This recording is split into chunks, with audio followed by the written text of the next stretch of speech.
Hey everyone, wanted to do a quick video and talk about pack and ship store floor plan. What I wish I did differently. If you're looking to build your store out here soon, hopefully this helps you understand really how you should set your floor plan up to be the most efficient in a sense, and like what your customers are going to be looking for, just based off of my almost 5 months here being open, things I've seen and wish I did differently to make things easier for my customers. So just from scratch, this is for anybody who's opening a store soon, just showing you exactly what you'll need essentially to start off. So we have our window signage. Mine are actually 55 by 55 on both sides there. Definitely utilize all of your window space. I have some more signs I'm printing here soon.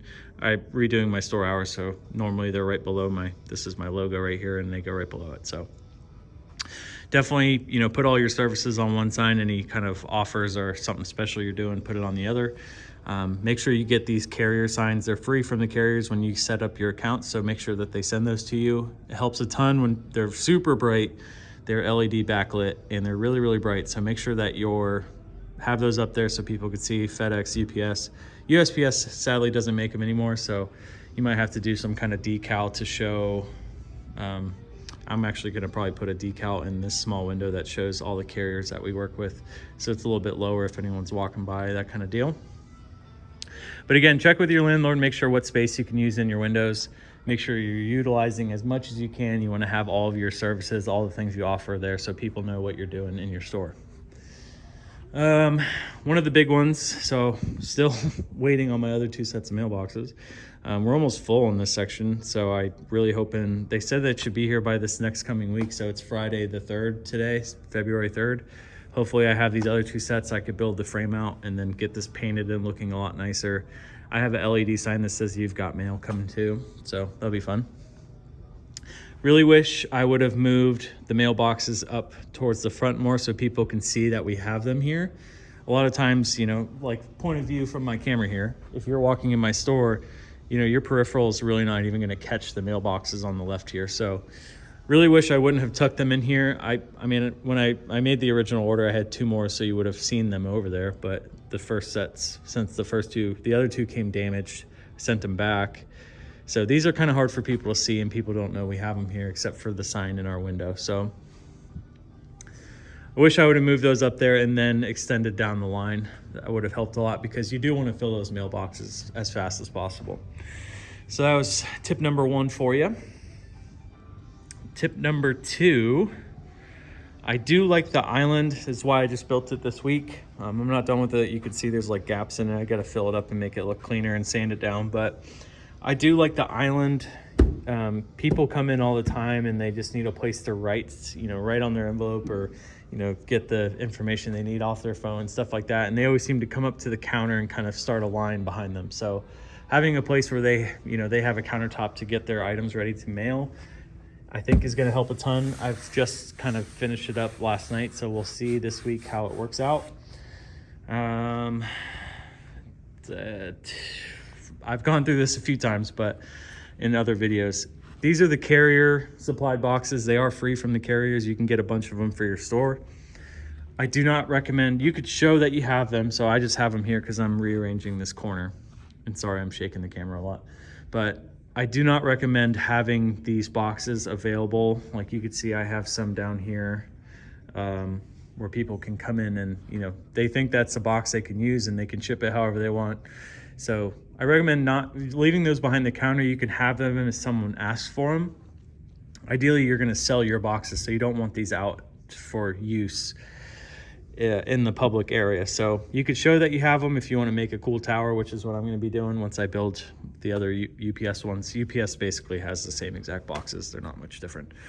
So highly recommend keeping those in the back. You could show you have them. I like it because it shows like FedEx and UPS. So I'm going to be making like a tower we'll have as kind of like a decoration out here soon. But don't keep the usable ones out in the front for people to grab. I have so many customers that come in, see them there, and they put their stuff in there when I'm not looking, and they come up to the counter and say, can I just ship this the cheapest way possible? And you can't. So you can see this is one of the UPS ones. It says on here, this box is for the following services. And these are their 4 most expensive shipping methods. You can't use it for ground, you can't use it for standard, and you can't use it for 3-day. So just know these are great to have for free. Those are the most expensive shipping methods, so your margins on those are going to be pretty high to start with. So you don't have to worry about selling a box too much for those. Ideally, you still would, but you can have them. Makes it more convenient. Your customers feel like they save a few bucks by not having to buy a box, that kind of deal. So, but again, don't leave them out in the front. It'll cause you nothing but headaches. Tip number 3, I guess we'll call it 3. Set an area up that's just for drop-offs. So you're gonna get a lot of people that come in and just wanna drop off like a piece of letter mail that they stamp. So if you're building like a countertop, save an area. I'm actually gonna be cutting a mail slot into this counter, and I could put a bucket back there, and people can we'll put a sign that says for, letter mail drop, and people can just put it in there and be on their way. I'm also gonna be setting up this counter to be for self-service drop-offs. People can use the screen and be able to hit the drop-off button, scan it, it'll print them a receipt, and they can leave it on the counter and be on their way as well. They don't have to wait in line for us to do it for them. So that's what this area is going to be. It's going to be like just drop-off central. So definitely have something ready for that. You're going to get a ton of drop-offs, so just have something set up for that. It's going to be a lot of your customer base is just coming in for drop-offs. I think my biggest tip in this video, and something I might even redo here soon, is moving my box shelf to be more like centered, like more visible to customers. So I get a ton of customers that come in and say, they're kind of wandering around the store. I asked if I can help them, and they say, yeah, I just need a box to ship this, and they don't see this over here, even though it's pretty big. So I highly recommend, if you're building your store out, put your boxes where they're very visible to everybody, so that they know, like, oh, I could just go up there, they'll get me a box. That's what we're here for. But it must happen 10, 20 times a day where people just kind of wander around the front looking for a box when we have them all back here to pack it up for them. So that's what we're here for, is to pack your box for you, and to ship it off. So definitely recommend, again, if you're setting up your store, make your box shelving, or however you're doing your box organization, make sure that it's very, very visible to the customers, and that really only you can touch it. You don't want customers grabbing boxes and putting them all over the place. So if you have them behind the counter, make sure that they're very visible. It's gonna, customers will realize, like, oh, hey, they got all the boxes back there, I'll go get one from them. So makes things a lot simpler. But that's my big tips. That's really the only thing I wish I had done differently. Maybe one more, just kind of a honorary mention tip. When you're doing your countertops, I really like separating like my employee area back there and the front area for customers. You're gonna have kids and older people, and everyone's gonna think they could just walk behind your counter. I've seen a lot of stores where they kind of have like one setup here and then a gap, and then another setup over there. So I like being completely blocked off. It helps. Sometimes even when I leave this down, so I'll show you what it looks like up. That makes it where I'm completely blocked off from just people walking right through. So still get some kids that'll run under there, but I like being completely blocked off. Even when sometimes I leave that down, I have customers that feel like they could just walk around the back and go behind the counter for some reason. So I don't understand it. But if you're thinking about doing the 2 separate counters and having the gap right up the middle, be wary.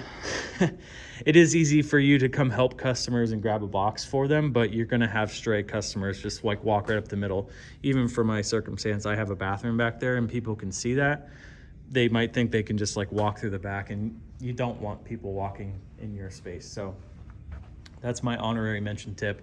If you do this route with the hinging countertop, mine's about a couple inches over 3 feet. Would recommend doing at least 4 feet wide, the difference between your countertop. So when we have larger boxes, sometimes on the hand carts, it won't roll through there. We have to take it off and then roll the cart and then put it back on the other side. So make this a little bit wider. Wish I did that.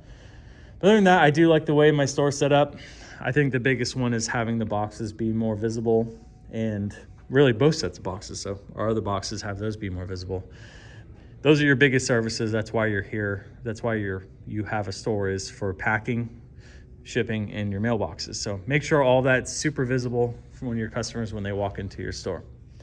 If you guys have any questions, please let me know in the comments. If not, I'll catch you next time. Thanks.